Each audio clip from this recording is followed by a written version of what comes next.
lohlelo ikazalachat.gov.za selishaya mnandi lomnyango wezempilo kwaZulu Natal selishaya mnandi namhlanje sila endaweni esibhedlela esikhulukazi sethe kuthiwa iGJ Crooks qonqoshe ngale kokuchitha isikhathi ngicela ukuthi ngithathele ithuba leli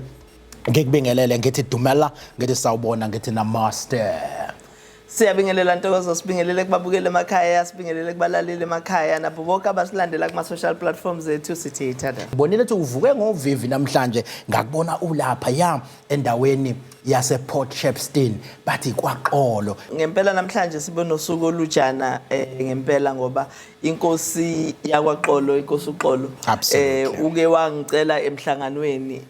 einyanganeni nje ezimbalwe idlule ekhala ngokuthi kuneyindawo laphana endaweni yakhe indawo laphana ebizwa ngokuthi iseCilima. eCilima yeah indawo ebizwa ngokuthi iseCilima kune facility eyadonatewa abanye osomabhizinisi kodwa ubona ngathi ayisebenzi kahle akekho happy noma akujabuleli indlela esetshenziswa ngayo. Absolutely. Cha sathi sesisukumela phezulu ke sithi ngeke akufanele ukuthi nangabe kukhona indawo enjalo futhi inkosi sekuyiyona esisukumile yazoza ezeminyango nezempilo yazokhuluma nathi singabe sisalisukumela lolo daba. So namhlanje ke besinomhlangano nenkosi nabanye ahola nabo noma bomndeni kwi-council laphana endawe kwi-council yakhe traditional council yayinkosi nabomnyango bezempilo nabo bonke abantu abaholayo u-district director u-CEO wesibhedlela leso kuyisona esiphethele ya clinic. So sibese sihlala phansi ke sibuka ukuthi iziphi inkinga lezi inkosi ekhuluma ngazo singazilungisa kanjani. Siyajabula ke Ntokozo ukusho ukuthi cha ama solutions siqhamukile nawo ngoba enye ama solutions bekuthi le yandawo yakhiwe noma kungayona iclinic ephelele kodwa indawo engasebenziseki ngendlela okuyiyona yona. Sibe sesivumelana ukuthi kusuka ngomhla ka1 kuJuly le yandawo izesebenza kabili evikini ibe no nurse ibe nawo wonke nje ama services ahamba ne-mobile clinic bakwazi ukuthi basebenzele khona. So siyajabulela ke lokho siyathemba ukuthi abantu bale yandawo bazokwazi ukuthi bawasebenzise lawo ma services. Uma ngabe ke sithe sivumelene ukuthi njalo emva kwa6 months so bese siyayibuyekeza iprogress uma kubonakala ngempela ukuthi hayi abantu bendawo baningi abeza kuyona futhi iyaqhubeka ingagcina isebenza njenge clinic yangempela noma njenge clinic efully fledged kodwa kwamanje ke sizoyiqala nje siyisebenzise ngaleyo ndlela. Siyajabula kakhulu ke siyabonga futhi enkosini ukuthi ilusukumele lolu daba ngoba njengoba sisho ukuthi siyayisicela ipartnership nobuholi bendabuko nobuholi beindawo esuke sisebenza kuzona kuyi example ephathekayo ke lena lapha inkosi esukumile. By the way inkosi yasukuma even before yayocela ama donations ukuthi kwakhiwe lesasakhiwo. So uma sesikhona ke sangabe sisasebenziseka kahle so besiyolungisa lolo daba. Kukhona nenye indawo lapha ekuthiwa iseBhokodisa eBhokodisa ke bathi nakhona kuse health post bayacela ukuthi nakhona usondele ikuthini ke khona kwakhona. Kunjalo Ntokozo oqala nje ngicabanga ukuthi kufuna sikucacise umehluko phakathi kwe-clinic ne-health post. I-clinic kusuke kuyindawo eyiclinic nje egcwele enonesi bonke ekwazi ukusebenza izinsuku zonke ezanele. But i-health post ke kube ukuthi abantu noma abaholi bendawo babuke ukuthi cha lana i-clinic eseduze uhamba isikhathi esingaka noma seqimfula seqa intaba noma i-clinic ungahamba ama-kilometers amathathu kodwa kufuna weqe le ntaba ukuze ufike kuyona bese bayacela ke abaholi bendawo ukuthi cha siyacela noma ningasondezela nje okusagunjana esingakwazi ukuthi sisebenzele sinike nisebenzele. So i-health post sikwisondeza ama services ngaleyo ndlela. Angithi ke Ntokozo kungena ubusika manje sonke ukukhuhlane uyasingena siyakhwehlela kuba nzima ukukhwehlela unemic la eduzane ngaze kuzwakala emakhaya uqawuko kungezwakala ukuthi kwenzeka kanjani. Absolutely. So yebo ke bengisachaza lokho umehluko phakathi kwe-clinic ne-health post. So uma ngabe ke sine-health post then sisondeza ama-services siwasondezele eduze okusho ukuthi siba nawo ama-services akhona abantu bayakwazi ukusizakala kodwa bangasizakala usuku nosuku kuleyo ndawo leyo. So nalapha eBhokodisa sivumelene ngeke ngaleyo ndlela ukuthi cha sizofaka i-health post ikhona indawo eyakhiwa uma besichazela bathi yakhiwa ngesikhathi kukhona ulentujana ngesikhathi kukhona ubaba uMacingwane Absolutely. ewundunankulu uSenzo Mchunu ewundunankulu yabekwa ke lesa structure kwakhona umuntu ovolunteer sona so sizobaqhubeka nakhona sizokwenza into efanayo ukwenziwe u2 days basebenze kube khona unesi ofikayo obakhona usuku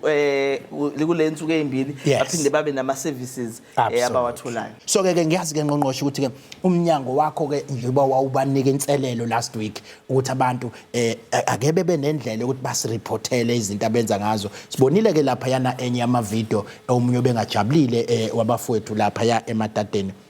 ekade efike ezocela ama services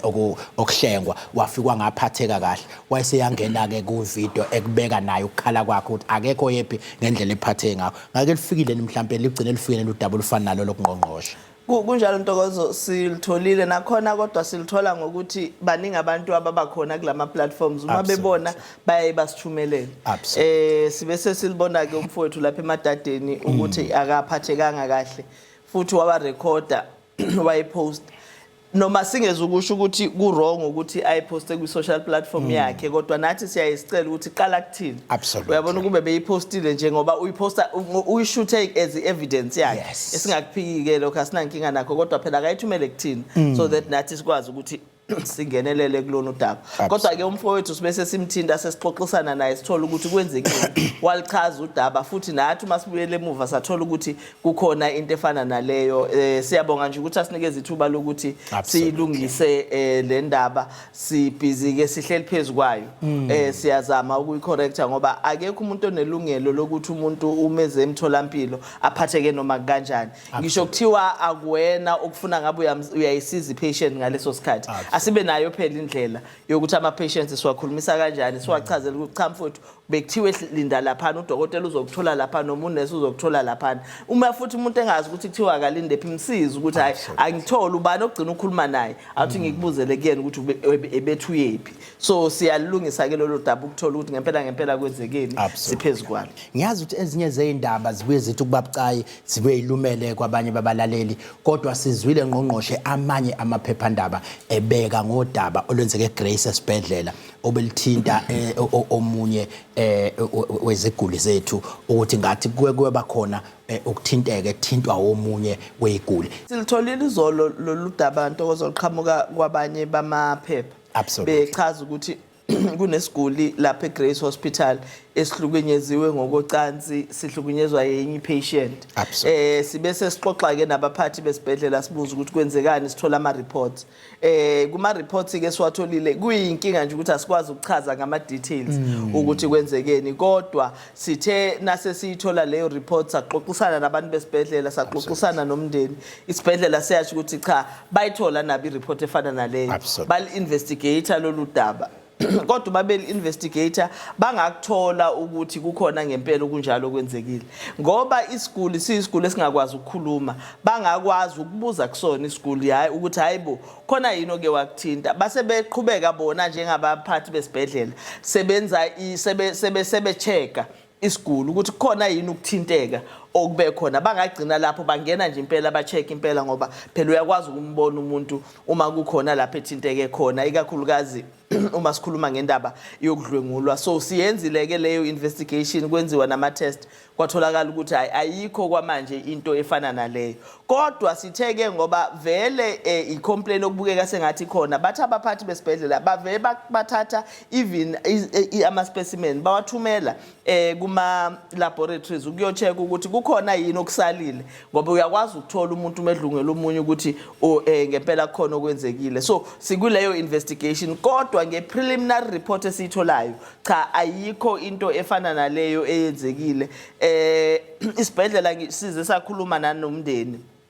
lapho sichaza khona ukuthi senzeni abantu bomndeni ke ngaleso sikhathi bakukhombisa ukujabulela lokho kwenziwe esibhedlela bavumelana ukuthi hayi bayabona nabo ukuthi kusho ukuthi kungalendlela isibhedlela esisho ngayo kodwa siyabona ukuthi kuma social media bakhona nabanye abathi cha kunecala lamaphoyisa elivuliwa sikakutholi lokho sizamileke kodwa nathi from our side ukubuza esibhedlela siphinde sibuze nasemaphoyiseni ukuthi likhona yini icala elikhona isibhedlela sikwazi lokho sizazama ukutholana nabantu bomndeni sizama ukucheck ukuthi likhona yini icala and amaphoyisa ahamba afike. Baningi abanye besixoxa nabona beneconcern ukuthi babona abangani babo bekuma drugs, abanye bese beyasho ukuthi kwayimini uqobo lami ngekuma drugs. Sase sisho ke sithi no, asithathe leli thuba mhlambe simthole esingamtholo wake wayihamba lendlela le ongakwazi ukuthi asibuyisele yona sitshethi indlela ethini le kufikwa kanjani kuyena yena sewakwazi nokuphuma mawuthi waphuma kanjani. Ingakho ke sithathe leli thuba njengamanje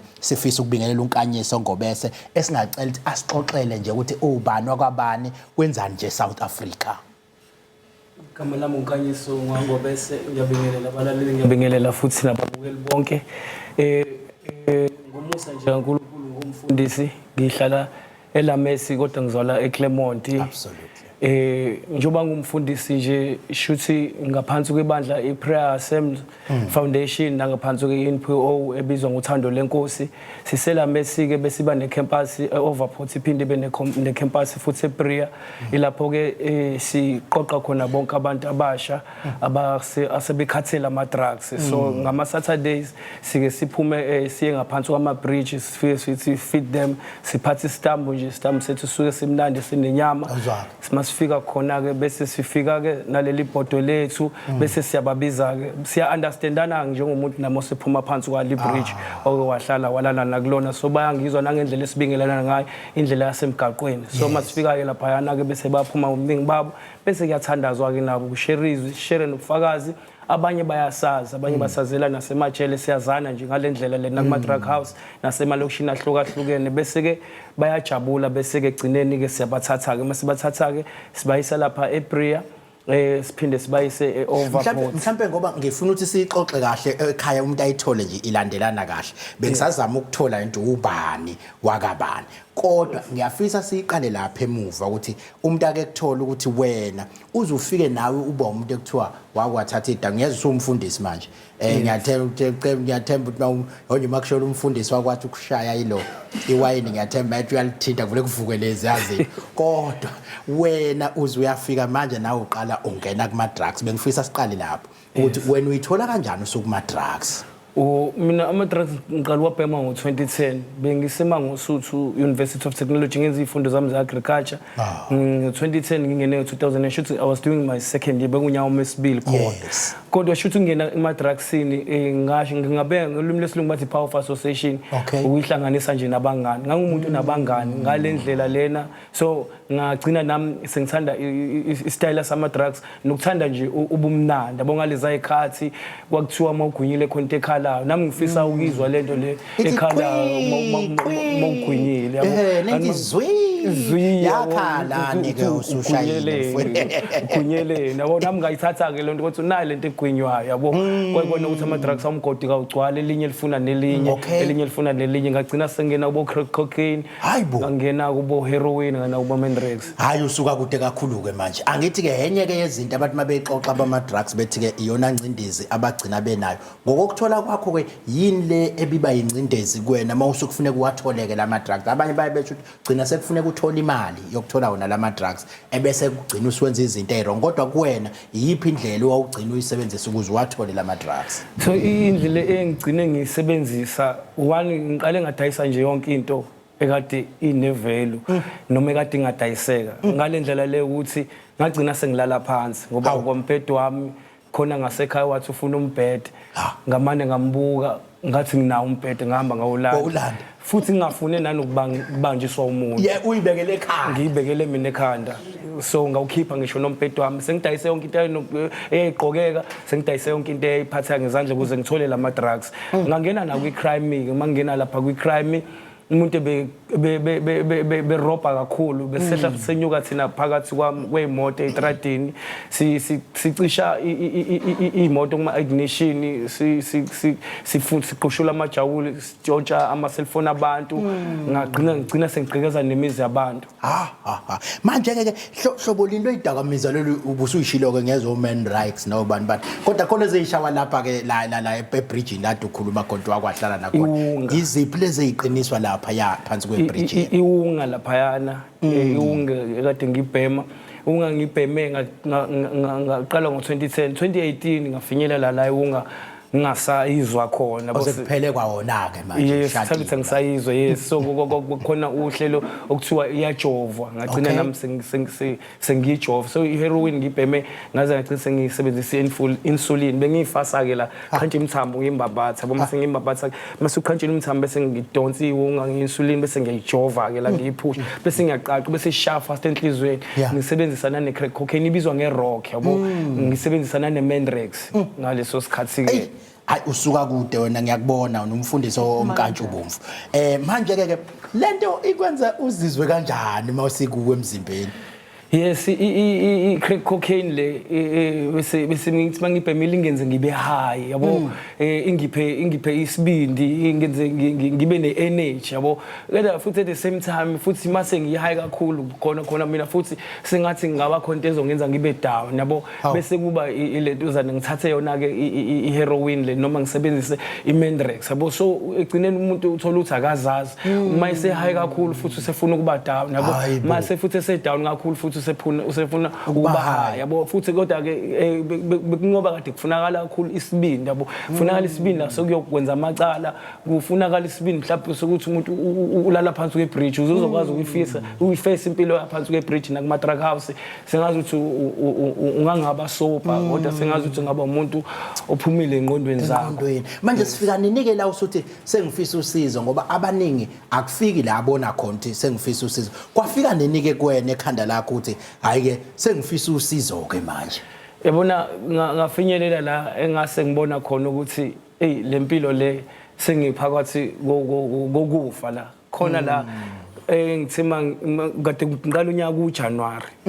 ngabona ukuthi uJuly muphi unyaka lo sikuwo manje no it was 2023 because ngiyeke mina ngo 28 February so ngaqala unyaka bekuJanuary la engangizindla khona ngokuthi uJuly mangifica ngisaphila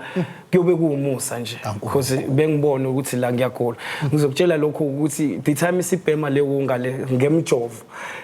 besithi masibhema bekube khona uthatha umjovo ayidonsi heroin bese eqonqutha kanje bese ethi this is heroin it destroys liver but thina siqhubeka ngazi leyo information ekhama siqhubeka kodwa si-injector khona kunjalo yabo so bekunamaphini kade sengiwezwa mina emzimbeni two futhi ngolunye usuku nginomkhuhlane ngathi mangiye eclinic mangifika eclinic kwathiwa ngihlolele ilento uzana igciwane ngafike ngatshela ukuthi uyabona ke ngibakhombisa nemthambo yabo kwathiwa uyabona ukuthi ke indlela i-drug kwathi ulibhema ngayo ngoba besibolekana imjovo benguthatha umjovo ngubona ukuthi unama clots unamahlule igazi lomuntu kwenza ukuthi ngiqalekile ngimtshela ukuthi ngiboleka umjovo wakho ngoba mhlawumbe wami usublockile noma mhlawumbe owami wasasebenzi so ngithi ngiyawasha lisuku leli gazi ngibone ngidonsa iwunga ngifake la emjovini mase ngiyiphusha le wunga leli gazi alisekho leli hlula shoot obvious selimina so mangifike clinic kwathiwa ngiqala amaphilisi so ngagcina sengumuntu ophila yes negciwane so usizo kolelo usuluthola ugcina uyakuphi for ukuthola usizo yakuza ubala neclinic ukuthi weza nakunoma gugu wafika wakusiza naye waya kuphi usudinga usizo yes one ngila engisizakale khona ilabo gogo laba bakule uthando lenkosi non-profit organization bebefika lapha ePine Town mabefika lapha ePine Town bafike basiphakele lesi stambu lesi basinikeze inyama yes bese besinikeze itiye sometimes besinikeze nezinkwa ke so shuthi labo gogo ke ibona ke babona nokuyimisela kwami base beyangithatha ke mabe ngithatha ke labo gogo ke base bangisa ke kwezinye lezi ndawo kade ngiyibala la engafika khona nami ngahlala khona ngaphola okay ke emva kwalokho ngabe sengihamba eclinic yakadabe cause lesasikhathi sikufanele liclineke uDabeka clinic wona okade ukhipha idetox yabo wangibuyisela back ke futhi ke nasekutheni ngibuyele ekudleni emshanguze yami ukuze impilo izokwazi ukuthi ibuyele esimeni sayo so kwaba ukuphuma kwami ke kuyona but angisebenzisanga izinto khona udokotela odayisa umuthi obizwa ngokuthi Mentadone. So lo muthi loyo ke mina ngisabheme iwunga bengiwusebenzisa now and then kodwa ngingayiyeki iwunga. So kwaba isinqumo engasenza ngaphakathi mina ngayitshela futhi ukuthi asikho isilonda esingapholi. So mangifika ke la ngafika khona kulezi ndawo ade ngiyibala ke ngafike ngawumuntu othatha impilo eyinikela uNkulunkulu futhi ngangumuntu ophila nangomkhuleko ngoba sasithi masilibhema leli drug sasitshelana thina kuma drug house ukuthi iwunga umoya iMenrex umoya sasize sibize ngedemon ngoba manje sasibona ukuthi lento isibambile futhi iyasibulala iyasiqoba but the time ngifundiseka nangomkhuleko ila ngakwazi khona ukuthi ngimelane nemicabango eyayigcina ingikhiphile nasendlini ngihambe ngicwala ama drug house. Okunye ngifisa ukwazi ukuthi ubunzima obhekene nabo usuzama ukuphuma ke manje ngoba phela kuyangenwa ngathi kulula ukungena lapha ngiyakhumbula namngqongqoshe enyuvesi ngifika baningi abantu ababethanda ukunginika ugwayi ngingawucelile kuthiwa nje nawo ugwayi ukuphiwa uphiwa abaningi ke abawuthatha bathi bebhema kwangempela ayibaqala bangaphiwa manje sekuthiwa hayi phela uyathengwa ugwayi. So ke ubunzima obhekene nabo usuzama ukuphuma manje ibuphi la the time ngasayibhemi bengiba umuntu oqiza amathe aqiza amafinyela kushintshelwe ibody temperature in a second kuyabanda in a second kuyashisa ngilunywa isisu la ngithi ngiyahamba nge-toilet sometimes ku-toilet kanzima sometimes ngithoilethela amanzi transparent angazi lamanzi ukuthi aqhamuka kephi la lentuzana la emzimbeni la ngaphakathi kumina kodwa ngibona ukuthi no sekungcola kwelentuzana kwe drugs so akubangalula ngiphathwa ikhanda ngiqubuka amazinyo ngaleso sikhathi leso so lamazinyo ngiyacabanga ukuthi kwakuyi crack cocaine because crack cocaine kuthiwa ngavele ama side effects umhlazana isiyeka ikuphathisa kakhulu ngalentuzana ngamazinyo so akubanga lula kodwa kwabiza ukuthi umuntu abekezele. Mhlambe ke njengamanje umlayezo ongawunika umuntu ocabanga ukuqala ama drugs ungathini umlayezo wakho? So umuntu omusha nje ocabanga ukuqala ama drugs mina ngafuna ngisho ukuthi singayikhohlisi idrug liyabulala because abantu abaningi engibabonile mina ekade ngibhema nabo ama drugs bagcine sebefile futhi drugs li-expose kuma society ahlukahlukene kunama secretive society akhona la ngaphandle operate emajele operate ngalendlela lokuthi ayayithumba impilo yomuntu omusha yabo so lawo ma society lawo uma ubhema idrug basenkingeni ukuthi ugcine nawo usuka joinile ama gangster la ngikhuluma ngama gangster yabo nami ngagcina sengilentuzana sengigangster and lapha yana impilo yakho ebhlungu uphila impilo ebhlungu uphila impilo yokuba nenhliziyo embi uphila impilo yokubizwa ngokuthi uyisosha mhlawumbe mangenze example nje mina ngithatha ilento yoba igangster ngangena nasejele ayikho impilo la yami la afika hlukumezeka khona njengasejele lapha ejele mina bakufanele befuna ukufaka ama cellphone ngaphakathi ejele bekumane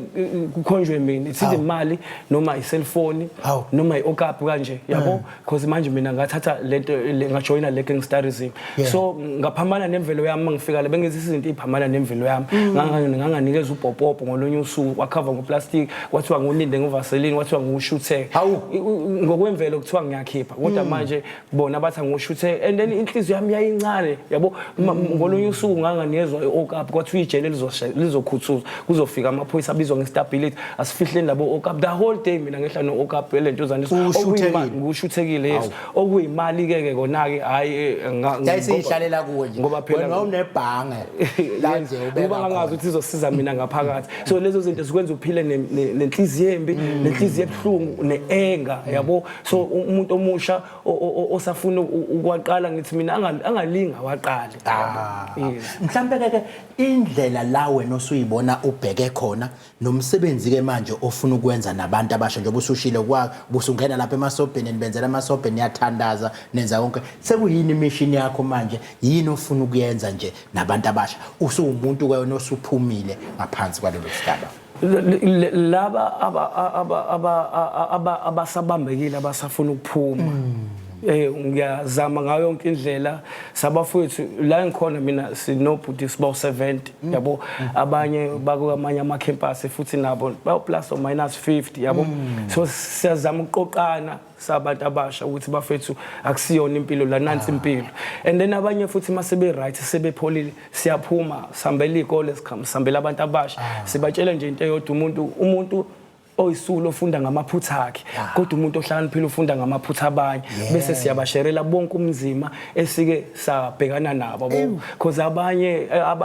esebenzisana nabo asamba kanye nabo abanye bayagula abanye omunye nje unengale eyi1 maxoxela ukuthi ingalo yakhe aphuma kanjani uthi wayekade edutshulwa so umdubula kabuhlungu ukuthi yahlakazeka bemshanga esibhamu ukuthi babemdubula ngesibhamu esinenhlamvu ezinkulu yabo so sifike sikhuluma ngempilo we are the living testimony yabo abanye mabezofika beninga le mfishane so siphumele umkhankaso kusambela izikole sambela abantu abasha makwenza kuphula ukuthi like khona la ngibizwe khona osisiphindiphi khona okhosini kwakade kuyisandi ngangiyoqashisa nje ngabantu abasha so umuntu lonke ithuba alitholayo uyalisebenzisa ngalendlela hey cha mfowethu siyabonga nje isibindi sakho ukuthi usondele uthi cha ngiyafisa ukuthi ngiyisherishe nabantu base South Africa indaba yami nami ukuthi khona la engidlule khona and into ebhlungu ngalezi zinto lezi abaningi uyisole sengaphakathi sekungekho ukuphuma enye into ke kunabazali abayithola benomntwana ongenile kuma drugs imiphumo yalezo ongawunika umzali ikakhulukazi onomntwana ongaphansi kwalesi sigaba engakusho nje kubazali ukuthi abazali bangakuyeki ukuthandaza nokuba nothando yabo yazi ejele sihleli neboshwa khona icule ezazicule zithiwa inkhuzu ma ethi mntanami yekela lento uhamba nemidlwembe shuthi khona ikhathi la sifika khona sikhumbule uthando labazali zikhona futhi ikhathi la sikhumbula khona imfundiso zabo zikhona ikhathi la sikhumbula khona imthandazo ababekade belentuzane besifundisa yona so ngoba sibeqa khona kunjalo kodwa mhlawumbe ngingathi nje ukubambelela emkhulekweni ukuqinisela emthandazweni because bayazama usinikeza imali bayazama usupporta ngayo yonke indlela kodwa still siphunywe bayazama ukushaya bayazama ukuthetha kodwa still siphunywe khona kunjalo shuthi makunje asithathe konke sinikele uNkulunkulu no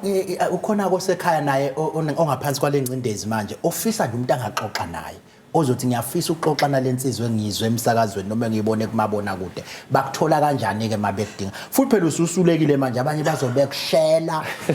abanye befuna iATM waphela kwaphathi iATM kuningi nje abazokufuna kuwe bakuthola kanjani yes ngizoshiya nje inamba yami ka WhatsApp u077 42 45 373 ipage ku Facebook unkanyiso Phiwo Kuhle Ngobese email address yami unkanyiso Phiwo Kuhle Ngobese @gmail.com number yami ka WhatsApp 0774245 ipage le ka Facebook unkanyiso Phiwo Kuhle Ngobese email address unkanyiso Phiwo Kuhle Ngobese @gmail.com ngqongqoshe akwandela ukuthi sithole umuntu othi sengiyiphilile lento ngayihamba ngiyafisa nje mhlambe awakho okumbonga ke sengimdedela no siyabonga kakhulu Ntokozo sibonge nakumfowethu ngethuba sinikeza lona ngicabanga ukuthi kuyasiza ukuthola umuntu okwazi ukukhuluma ama details ngalendlela ekhuluma ngayo ngoba thina siyayisikhulume nje sithi hayi ama drugs are dangerous ama drugs ayabulala kodwa umuntu oyiphilile impilo wakwenza lokho ukhuluma ngendlela ehlukile and abantu abasha ke ukuba musha nje kuubulima nje ngendlela yabo ngoba sonke siyayisikholwe uma sisebasha sikholelwe ekutheni silalele umuntu oseyidlulile leyo ndlela so siyambonga kakhulu Phiwo Kuhle ukuthi asinikeze le opportunity ngicabanga ukuthi mhlambe kufanele kube khona nanama programs awenzayo nohulumeni kakhulukazi social development nathi khona esikwenzayo somnyango wezempilo so that sikwazi ukuthi sigcine sihamba sikhulume nabantu abasha ngoba kuzosiza kakhulu otherwise uma singakwenzi lokho kusho ukuthi sizoba nesizwe esifile in future absolutely isitambu lesinyama yenkomo noma ngenzela inyama yenkomo angidle nje uthi makuyishikini ngedlule lapha ntambama ngeke nibheke. Yes, kusuke kuyichicken Chicken. Yes. Ngiyakubona uma ukhuluma ngalesitambuzo usimale simnandi kakhulu. Siyabonga kakhulu ngesikhathi sakho. Ngisamshintsha ke ngizocela ukuthi ke ngithathe nje abambalwa lapha ya ku Facebook page yomnyango ethi kzn@chat.gov aibo ethi KwaZulu Natal Department of Health. Igama lohlelo kznhealth.gov.za. Unonhlanhla kaMajozi Mbedu noma Mbedu uthi enkosi ku Sister Shabalala eMambedwini clinic inkosi imbusise ngenhliziyo yakhe enhle. uwakambedu iclinic yasemambedwini shuthi iclinic yakubo le into yendawo kushuthi abantu bakambedu baningi kule ndawo mangibuka nje. Absolutely kusho unonhlanhla kaMajozi. Bese kuzothi ungidi noma ungidi mkhuthazi mondli uthi ke enkosi kuMam King lapha ya kwamaphumulo clinic sebembiza ngoMam King ngoba uyayenza uthi ke ayave elekelela kakhulu uyakwazi asizane nabo bonke uphakamisa ukumbonga. And then bese kuzothi uthube lihle noma uNkule inkosi bese ngimthathile uNkule ngiye lapha ku Rose Ntshangase naye bese ngimthathile. Cha sizolokhu sibabheka nje ngokuhamba kohlelo ngithathekele lithuba ngqongqoshe ngingene lapha ya bekuthiwa kuzongena udokotela uNoluthando Jikaza awuqaleke kusithethe ubani wakabani wenzani la emnyangweni. Sanibonani emakhaya igama lami Noluthando Jikaza Ntokazi yangapha iBizana. Awuzwake Ondokazi. Yebo. Ndakuvuthetha kahle. Injani. Cha yazi ke ngiyazi ukuthi besithathe umfowethu othi yena uyiphilile lento. Kodwa ke kube kuhle ukuthi esekhulumile futhi nawe umzwile. Bese siyithatha ke sesibuyisa ke kuyi perspective yawo ukuthi ke ngapha ke ko psychology nina nibuke kanjani lento le futhi nithathe ukuthi umuntu uzosizakala kanjani. Yini ke mawungasithatha usibeke esithombeni ukuthi umuntu masekuthiwa useyithola udla ama drugs noma uyinikele kuma drugs yini lesukuyenzeka emqondweni wakhe ngokweni ngokuka science. Okay. So ngokuka science well first and foremost indaba yama drugs nje yinto esibulele kakhulu isizwe. Yinto edinga nje ukusukumelwa kakhulu. So i-addiction phecelezi mhlambe into engalinganisa ngayo kufana nje nokuthi angenza nje example ya ice cream into emnandi usujabulela and that is because yinto control ekwazi ukontroleka in the brain. Yes, so kunama centers particularly one center in the brain ehambisana nama chemicals responsible for injabulo. So uma wena usuqala ama drugs so leyo ndawo leyo in that brain center ijabula kakhulu. So ingakho bazithola high. So ngokuhamba kwesikhathi kodwa leyo ndawo leyo iyajwayela. So lama chemicals nawo ayehla ngoba naka sengijwayele lento le. So isizokuthuma wena ukuthi uhambe uthole even ne dose engaphezulu kwalokho uqale ngayo. So ulokuqala kancane kancane mhlawumbe ubuyithandela ubhiyo wodwa, the next thing usungena kwi vodka, the next thing usungena kwezinto ezinkulu so experiment nangezinye izinto ukuze ufinyelele kuleya njabulo obuyazi kwasekuqaleni. Manje ke bukhona nobuhlobo phakathi kwe-addiction lo ichazayo nokugula ngekhanda mangasho njalo ukuthi ngiswele igama elihloniphisa kangcono lokho banye bathi ukuhlanya but angifuni ukusebenzisa lelo ngoba ngathi liyahlambalaza ukugula ngokwengqondo kukhona nobuhlobo phakathi kwalezi zinto zombili. Bukhulu kakhulu kuyimanje nje ibhedlela ezikhona around la South Coast baningi abantu abaseyibhedlela kuma unity ethu ngesimanga sama substances. So izinto esingazithola noma ama disorders ahambiselana nama substances uthola ukuthi omunye mhlambe usezabona izinto abanye abantu abangaziboni usezwa izinye izinto uzwa izinto abantu abangazizwa uthola ukuthi umuntu akasakwazi ngisho ukuyinakekela akasagezi akasadli akusalale ngisho ukulaleka uthola ukuthi omunye uba nezimpawu mhlambe zokhwantalala ngesimanga sokusebenzisa lama substances uningi nje engakubala kodwa the most common one esidila nayo ikakhulukazi yiloko esikubiza ngephecelezi psychosis so it's a spectrum la uzwa izinto khona ubona izinto khona nalezi ezinye izinto bekade ngizibalaje absolutely uyazi khona ezinye indawo la ekumila khona lezi ihlahla lezi and abantu bakhona mawuthi uyahamba uyabalalelisisa khona indawo engithanda kakhulu ngqongqoshe ekuthiwa ise Richmond khona isihlahla sinokumila lapha nabantu abasithandayo isihlazana lapha siyamile endaweni sayimilela abasitshali ngeke ngibaqambela manga kodwa uvela ukuthi umuntu uyavuka egcekeni sesithe mfumpu sigcwele igceke isihlahla besibukeke nabo bayasibuka nje bakithi ke kodwa insangu umthelela wayo kuyo yonke lento lena kukhona nabanye abebedidwe lento ethi ngathi imithetho yaseParliament yathi insangu singasetshenziswa abaqondi ukuthi ke isetshenziswa ini kwenze njani babodwa akabayibilisa begeze ngayo babodwa akabayishisayo babodwa benza into ezihlukahlukene so ke insangu le ubungozi bayo bungakanani futhi singayibona nisekuba into enomthetho uyithola uswenza namanye ama drugs amakhulu mawusuku usebenzisa insangu ngiyahleka ngoba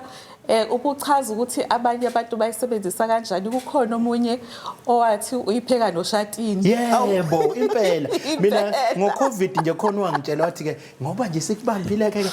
ugqume nangensangu ngaswela yona ke egcekeni kodwa ke ngangiyogquma ngoba sasenza konke okushiwoyo ngo-COVID kodwa ke insangu yona ke inomthelela omkhulu ekuguleni kwengqondo uthola ukuthi omunye umuntu ebekade eyibheme nje mhlambe dokotela ngiyafisa ukuthi uyichaze ukuthi mawuzobuya isebenzisa kanjani iba nalo mthelo ba ngiyazi ukuthi kuthiwa kukhona lokho ukuthi kuthiwa ivumelele ukwenza ezinye izinto abantu bayididanisa ke ikuphi la iba nobungozi obuba nobuthelela mawungakubeka osekhaya esithombeni imizongena nje emzimbeni iba nomthelela uyayiphuza uyayibhema kodwa nje uba izongena nje emzimbeni iba nomthelela omkhulu sibuye sikhumbule ukuthi le etshalwayo emakhaya ayihloliwe so kunezinto ezikhona lapha yana ezikhona kule eraw kunale esiye yacubungulwa emalab le esetshenziswayo for medicinal purposes le yasemakhaya ke yona ke iyona impela ke le eyingozi iyona impela ke futhi le ebalethayo abantu esibhedlela bazithola abantu sebelaliswa esibhedlela badinga ukutrithwa ngonyaka odlule sake saba nohlelo olufana nalo la sasikhulumise ke abafowethu laba ababe noaffecteka ngendlela ehlukahlukene kwase kuba nombuzo kwabanye sebephamisa ku social media ukuthi cha silithakazelile uhlelo lokuthola ukuthi kwenzeka ini but ke siyafisa ukuthi nisondezele nokuthi ngisizakala kanjani ke mina engisuke sengiyithola ngoyidamu ngokohlelo ke manje lenu ke niwumnyango nohulumeni ninazo izinhlelo zokulekelela umuntu osethi ke uyithola usezizwe ehlale high nimsiza kanjani yebo zikhona indlela so umuntu uma esezibona ukuthi yazini sengiyibhemile lezi zinto sengiyisebenzisile angisafuni ukuqhubeka istep nje sokuqala ukuya kumtholampilo oseduzane la bazoxhumanisa khona ne-social worker nalapho abazoxhumana khona nodokotela o-social worker ke benza okwabo la bazo-refer khona i-patient to the nearest rehabilitation center yakwa-public ngoba ke lezi ezakwa-private ke zibiza imali kanti nalezi futhi ezakwa-public ziyingcosana so kuye before uye lapho kuye kube khona into esiye siyenze thina as well from the doctor's perspective ke manje ngale nkathi ke esesukile ke ku social worker ke umletha kuthina siyambheka phela simhlole sibeke ukuthi ngabe azikho yini ezinye izinto mhlawumbe ezinye izifo ngoba phela nalezi idakamizwa lezi ziyakwazi ukumosha ngaphakathi emzimbeni not necessarily ingqondo kuphela so si check nalokho and then ke mase kufika isikhathi ke esokuthi ke umuntu sezohamba aye e-rehabilitation center yila esezofika ezohamba khona nomuntu oyilunga lomndeni wasekhaya sifike simcounselishe futhi and then bese kuba khona i-medication ke azoyisebenzisa between 5 to 7 days angazi ke kwabanye ama centers but la engisebenzela khona ePortshepstone that's what we usually do so ke and then ke afterwards ke uyahamba ke uya kuleyo rehabilitation center ke u-social worker amtholele yona mhlambe ke omunye umbuzo umuntu angayibuza wona ukuthi ke njengoba ke besuke sebekhona nabo ke abafisayo ukungena kule rehabilitation center lawa usefikile ke khona ngokokwenu manithola ngokweScience yini eqhuquzela abantu ukuthi beze beyithole bese simweni sokufuna lento ngokweScience iprove ukuthini iScience yini lene enika abantu ingcindezi yokuthi azayithole eseyidakamizweni ngizothini mhlambe ake ngiyibeke kanje idakamizwa abantu bayisebenzisela the most commonly bayisebenzisela izinto ezimbili ukujabula noma ukuavoida inkinga umuntu ahlangabezene nayo so lo wokujabula ke vele ke into vele ecommon but ke kuloko ke uthola ukuthi umuntu mhlambe unokhwantalala azithole esesebenzisa mhlambe utshwala to relieve himself or herself from leyo pain leyo eza naleso sifo sokhwantalala omunye avoida istress mhlambe finances akahambi kahle mhlambe kunengxabano ekhaya kunengcindezi nje kodwa ebakhona ukuthi umuntu aze azibone esesebenzisa ke izidakamizwa lezo yipi ke methodology nenidina nakho ongakusebenzisa ukuze ukwazi ukuthi ugcine uphumile na umkhuleko ngiyacha ushilo umfoti yena wamsebenzela kakhulu umkhuleko kodwa nina ngokwaScience yini esebenzayo njengoba besingichazile thina into esi-recommend i-rehabilitation that's the only way la esingamsiza ngayo umuntu and before aye lapho senze sure ukuthi physically right emzimbeni right aye kwi-rehabilitation yebo i-rehabilitation iyasebenza kakhulu bakhona abantu nathi esiye sababona bephuma khona be right beqhubeka nempilo awusipha umlayezo umuntu omusha nomama wakhe sisonke nami ungifaka ungangishiyi mina nje engakusho ukuthi uma ungekayiqali ungabusayiqala ungabusaziqala nje inhlobo idakamizwa ngoba kuningi okumoshakalayo akumoshakali nje kuphela ingqondo akumoshakali nje kuphela umzimba ku-affecta nangendlela owenza ngayo izinto ku-affecta umndeni wakho ku-affecteka nomphakathi uwonke ngomuntu oyedwa bayasho-ke ngqongqoshe bathi yini lokuthi umama ungasho ukuthi abazali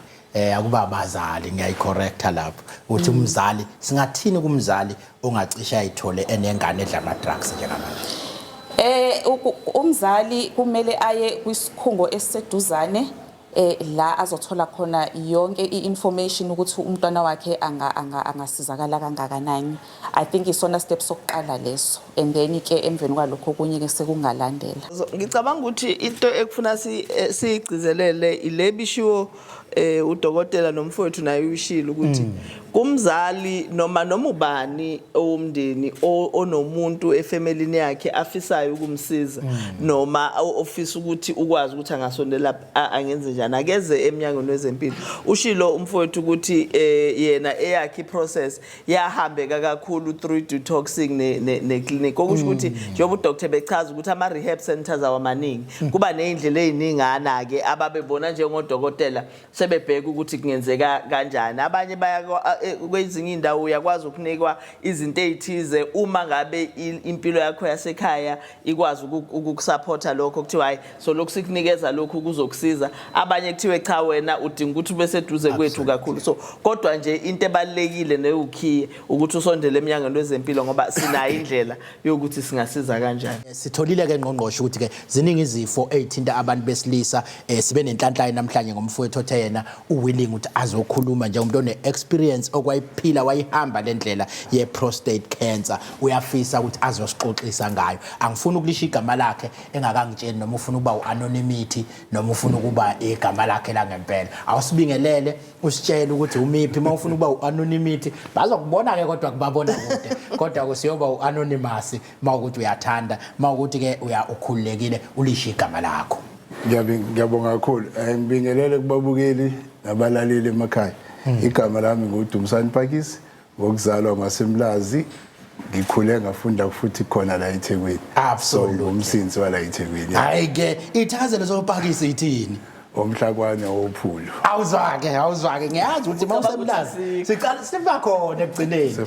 angithi khona nomunye ukudeport kukhona nomunye esasinayo lapha yana ewayiwaka Oliphant naye wagcina nesithakazele uOliphant so ke imnandi lento le eyithakazela but ke mfowethu ngiyazi ukuthi into engekho elula le ukuthi sometimes sizokhuluma sinongqongqoshe kwaba nesikhathi eside sizama ukuthola igama lesizulu le prostate cancer basho abantu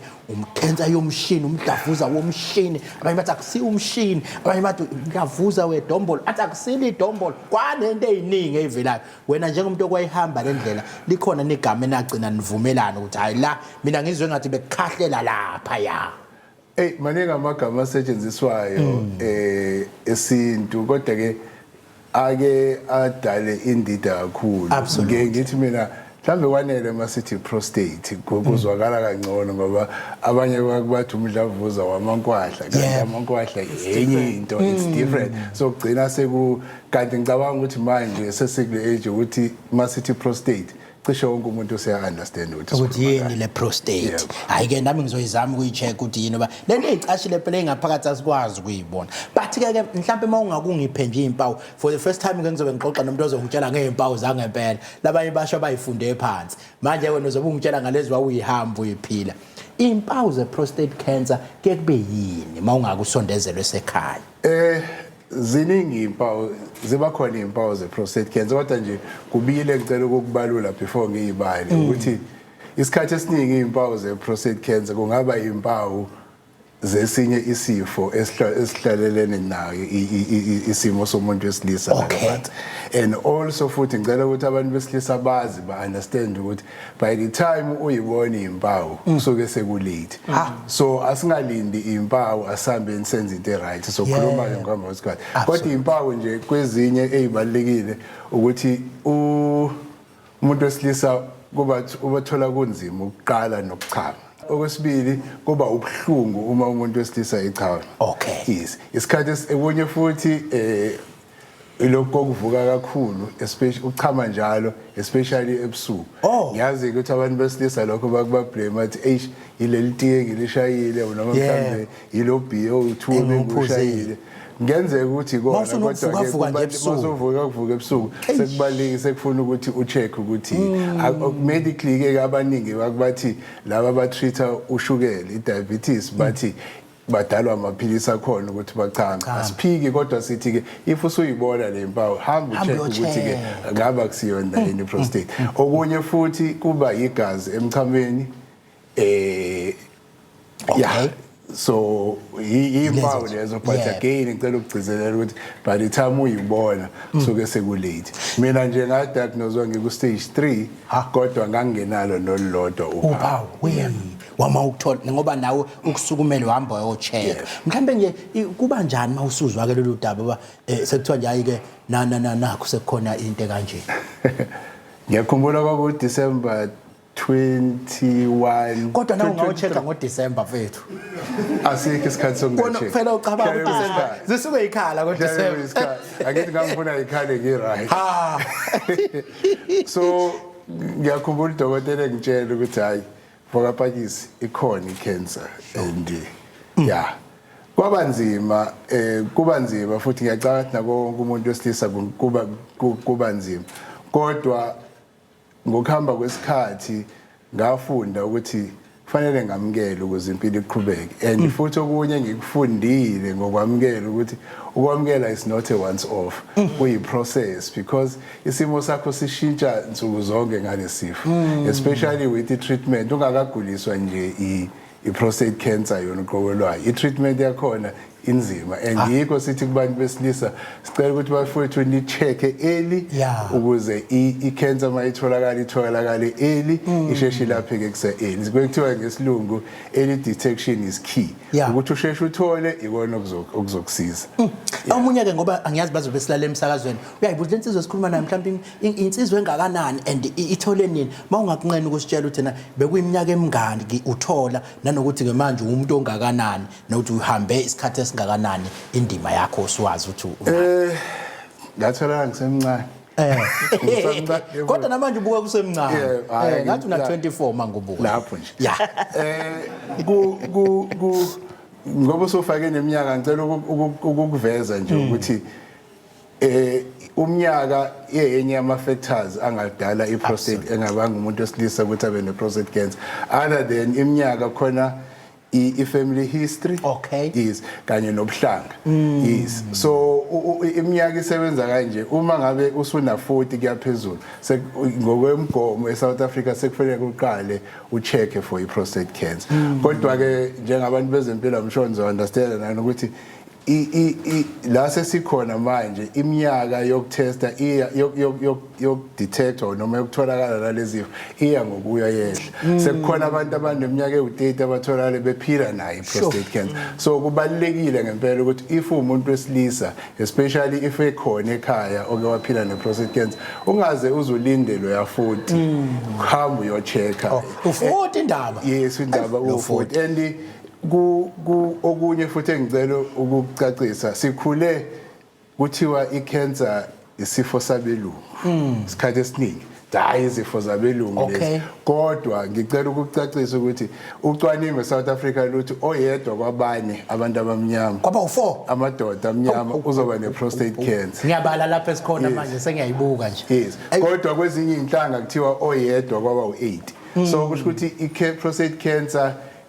imandla kuthina ngenyanga yebo ayigcini ngokusiphatha kakhulu isihlukumeza kakhulu iphinde isibulale kakhulu so if ke singaya ngokwelimi lwaselokishini thina amadoda amnyama makuziwa kwi-prostate cancer senjini abaningi besilisa bayayisaba lento ngoba ngathi noma isicheckwa kuba khona lokugoqoza lokhu okwenzakalayo ungathini ukubagqugquzela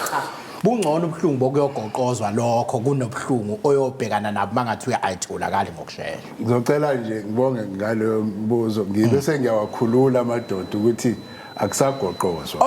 yes indlela esisetshenziswa manje sekukhishwa igazi lithatha igazi liswe elebhu kuyocheckwa lento ekuthiwa i-PSA prostate specific antigen i-PSA ke i-chemically or i-protein ereleasewa i-prostate into i-bloodstream yomuntu wesilisa so if kukhona okurongi kwi-prostate kuzoyiveza nge-PSA egazini so i-prostate yomuntu wesilisa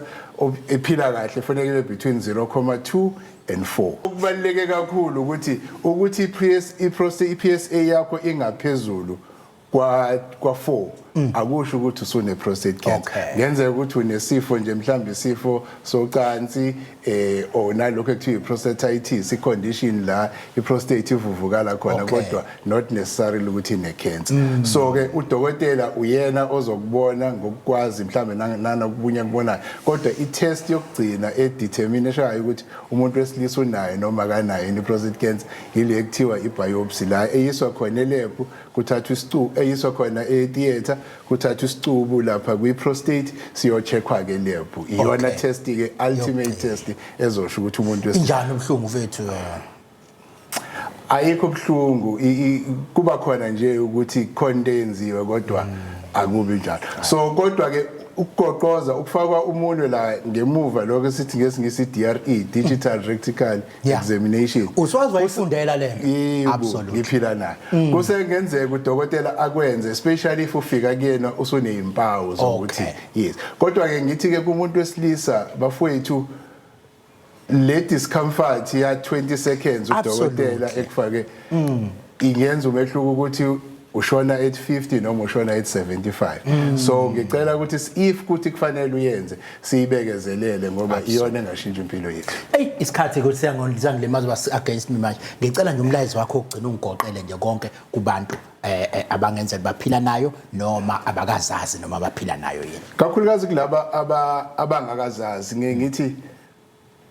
bafowethu asambeni siyochecka njengoba sengishilo ukuthi early detection iyona ukey indoda nendoda ayizazi ukuthi izinamba zayo yithini ngithi ke asifundeni ukukhuluma ngezinto ezisihluphayo emoyeni emphefumulweni nasengqondweni njengoba sikwazi ukukhuluma ngeChiefs nePirates asifundeni futhi ukukhuluma ngalezo zinto njengoba sikwazi ukukhuluma ngeinhlangano zepolitiki nangamasonto ngoba kubalekile ukuthi sizazi thina and okunye ukuthi amadoda akathi kusizani phakisi ngoba sofa sonke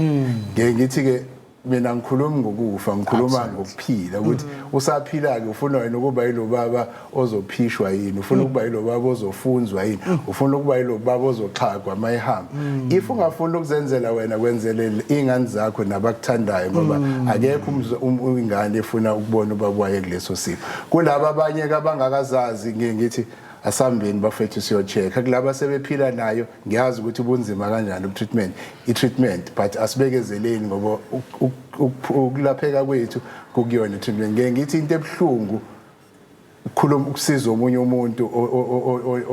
osekulesigaba ukumtshela ukuthi abekezelele treatment ngoba treatment is harsh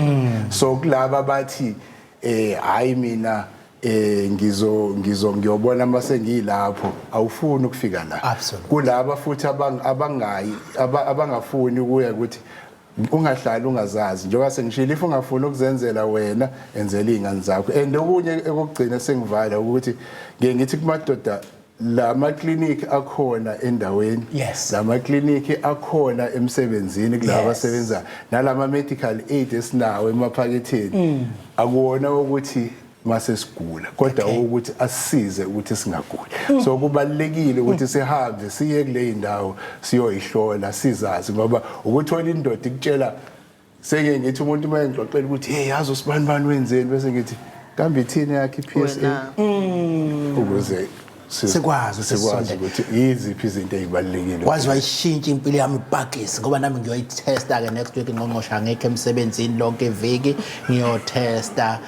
ngayo yonke indlela yokuchesta nje okukhona cha ngenxa yesikhathi ngizocela ngqongqosha usigoqela uhlelo siyabonga kakhulu sibonge nakumfowethu ucabanga uDokozo ukuxoxa ngendaba ye-prostate cancer nokuxoxa nomuntu esike yamphatha kuba izinto ezithu ezihlukene and uyabona ukuthi ngempela i-impact yayo injani so ngiyajabula kakhulu ukuthi umfowethu utholile ithuba lokuthi azokhuluma nathi last week ke Ntokozo sathi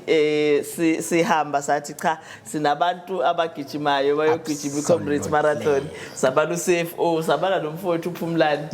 esebenza naye sangakwazi ukumfaka ngisho ngoba wayengekho yoprepare uqedile kuPhumlani ukugijima na akakhuki siyafisa ukumcongratulate kodwa ke kufuze ukwazi ukuthi lwalunjani usuku lwakhe bakithi absolutely ngiyabonga kakhulu ngibingelele ungqongqoshe bamaphisa babukela emakhaya ijourney mimnandi saqala ngokwarathu 6 eMgungundlovu ngangiseThekwini by 3:09 ntambama. It took me 9 hours. It took me 9 hours, 15 minutes. MEC staff sakho along the route. Nebe amazing. Ngibabonile bangisupporta ngaqeda ngiyaphila. Ngiphinde ngibonge neclinic iCentral la ngicheck khona uBP noshukela ngiyaphila. Siyabonga kakhulu. I think siyafisa nje ukumcongratulate uPhumlani. Impela nambe nizomshayela izayo. Besimele sonke siyabonga ke ukuthi usheshe waqeda. By the way njengoba eqede ngo3 nje bakhona abangena emva kwakhe okusho ukuthi hayi washaya ke phela. Siyafisa ke ukuthi nangonyaka ozayo umnye abagijimi emsebenzi abasebenza nabo baqhubeke. Umsebenzi omuhle lona obalekile owenza ukuthi bahlale be healthy. Useqalile ke ngiyacabanga uprepare next year. Ngoba phela uwazi ugijima conference marathon intensima kabawuvela uvuke nje uthi uyogijima namhlanje. Kodwa ke mina nawe savuma ukuthi sizowalka u5 minutes u5 kilometers sizoqala uqala ngeke siuyeke futhi ngenzeka njalo siyibone sesiphakathi nendawo esifika kodwa nje ke iphupho leli esizoliqala esinikele usimele sonke ke kwi-crew yethu i-crew ye Health Chat ngoba nayo uyi-part of Health Chat ingakho siyi-proud ngiyathemba baningi ke abazoyijoyina yona comrades ngonyaka ozayo la kwi-Health Chat. Hayi ngonyaka ozayo khona sobe sikhona kwi-route sisonke siyithimba le-Health Chat ukuthi ke sobe senzani ulunye udaba lo kodwa sobe sikhona. Ngiyafisa kodwa Ntokozo ukuthi ubaba uPakisi usinikezile inamba yakhe ukuthi nalabo abafisa ukumthinta bakwazi ukumthinta ngoba lo msebenzi awenza umsebenzi omuhle nomkhulu kakhulu. Kufuna siqhubeke si-support. Ngiyathemba nje ukuthi nawe ngelinye ilanga nasiney'nhlelo zethu zabantu besilisa uzom-invite so that sikwazi ukuthi sithole ithuba lokuthi naye akhulume nobaba ngoba obaba abayikhonzile hey bayabaleka. Asale sesibapha inamba yabo yakhe ubaba uPakisi uthi ke utholana ku 072 444 0837 072 444 0837 uthi uyacela ke ukuthi uhlale odabeni ungasho uthi hi darling noma hi love uvela uhlale odabeni. Hey okwesikhathi kuhlala kwesilimaza kulolu hlelo sivalelise sethi kulungele ke bye.